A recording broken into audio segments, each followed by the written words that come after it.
বুধবার দুপুর 12টা নাগাদ হঠাৎই দেখা যায় হাবড়া থানার পুরনো বিল্ডিংয়ে মালখানার ঘর থেকে ধোঁয়া বের হচ্ছে।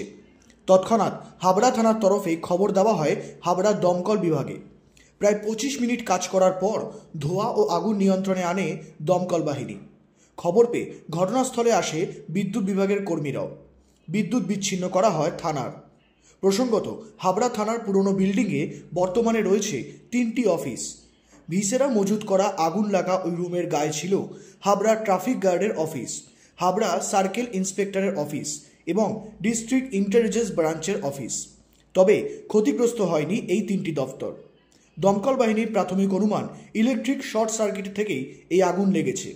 এদিন দমকল বাহিনীর পক্ষ থেকে জানানো হয়, 12টা 50 নাগাদ আমি খবর পেলাম যে হাবড়া থানায় একটা ফায়ার হয়েছে। আমি তৎক্ষণাৎ এসে দেখলাম, হ্যাঁ, ভিসেরা রুম বলে এনাদের একটা রুম আছে, যেখানে মালখানা বলে, মালখানা রুমে আগুন লেগেছিল। সেই আগুন লাগাতে প্রচণ্ড স্মোক দেখা যাচ্ছিল। আমি এসে খুব তাড়াতাড়ি আগুনটাকে কভার করতে পেরেছি।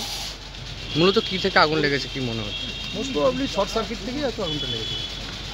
দেখলেন এখানে কিছু ব্যাগ আছে, ব্যাগের মধ্যে কিছু প্লাস্টিক ব্যাগের মধ্যে কিছু জিনিস আছে, যেটা ওনারা বলছেন যে মানুষের যে পোস্টমর্টম হয়ে যাওয়ার পরে যে কঙ্কাল বডিগুলো আসে এসে রাখা হয় রেকর্ড হিসাবে, সেইগুলোতেই ওই রুমের মধ্যে ছিল।